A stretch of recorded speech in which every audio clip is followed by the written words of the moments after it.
ಸ್ನೇಹಿತರೆ ನಮಸ್ಕಾರ. ಭಾಳ ಸಂತೋಷದ ಸುದ್ದಿ, ಸ್ವೀಟ್ ಹಂಚಬೇಕು ಎಲ್ಲರೂ. 6 ಮರಿಗಳಿಗೆ ಚಾರ್ಲಿ ಜನ್ಮ ನೀಡಿದೆ ಅನ್ನೋ ಸುದ್ದಿ ಗೊತ್ತಾಯ್ತು ನನಗೆ. ಸೊ ಅದು ನಿಮ್ಮ ಜೊತೆ ಹಂಚ್ಕೊಳ್ತಾ ಇದ್ದೀನಿ. ರಕ್ಷಿತ್ ಶೆಟ್ಟಿ ಅವರು ಈಗಾಗಲೇ ಇನ್ಸ್ಟಾಗ್ರಾಮಲ್ಲಿ ಲೈವ್ ಬಂದು ಈ ಸುದ್ದಿನ ಹಂಚ್ಕೊಂಡಿದ್ದಾರೆ.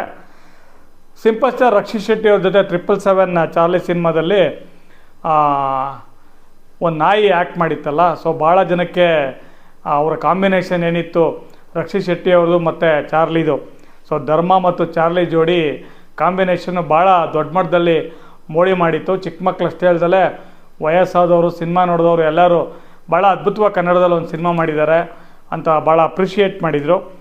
ಸೊ ಈ ಒಂದು ಚಾರ್ಲಿ ನಾಯಿ ತಾಯಿ ಆಗಲಿ ನಿಜ ಜೀವನದಲ್ಲೂ ಅಂತ, ಯಾಕಂದರೆ ಸಿನಿಮಾ ಎಂಡಿಂಗಲ್ಲಿ ಮರಿಗಳಿಗೆ ಜನ್ಮ ನೀಡಿ ಆ ನಾಯಿ ಒಂದು ಕ್ಲೈಮ್ಯಾಕ್ಸಲ್ಲಿ ತೀರ್ಕೊಳ್ಳುತ್ತೆ. ಆ ರೀತಿ ಸಿನಿಮಾ ಇತ್ತು.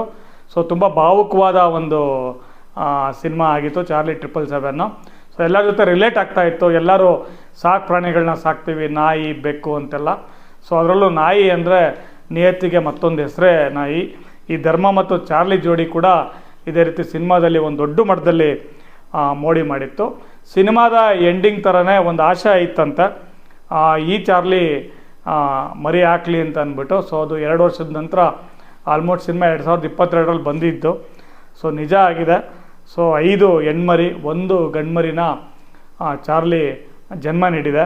ಸೊ ಪ್ರಮೋದ್ ಈ ನಾಯಿ ಟ್ರೈನರು, ಅವ್ರ ಜೊತೆ ರಕ್ಷಿತ್ ಶೆಟ್ಟಿ ಅವರು ಆ ನಾಯಿ ವಿಡಿಯೋ ಎಲ್ಲ, ನಾಯಿ ಮರಿಗಳು ಪಪ್ಪೀಸ್ ವಿಡಿಯೋನೆಲ್ಲ ಹಂಚ್ಕೊಂಡಿದ್ದಾರೆ.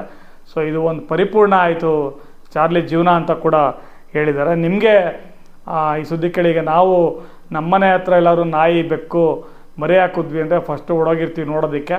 ಸೊ ಅದೇ ರೀತಿ ರಕ್ಷಿತ್ ಶೆಟ್ಟಿ ಅವರು ಎಲ್ಲ ಕೆಲಸ ಬಿಟ್ಟು ಮೈಸೂರಿಗೆ ಹೋಗಿ ನಾಯಿ ಮರಿಗಳನ್ನ ನೋಡಿಕೊಂಡು ಅದನ್ನೆಲ್ಲರಿಗೂ ಲೈವಲ್ಲಿ ಕೂಡ ತೋರಿಸಿ ಸಂತೋಷನ ಹಂಚ್ಕೊಂಡಿದ್ದಾರೆ. ಸೊ ಎಲ್ಲರೂ ಆರಾಮಾಗಿರಿ, ಟೇಕ್ ಕೇರ್ ಅಂತ ವಿಶ್ ಕೂಡ ಮಾಡಿದ್ದಾರೆ.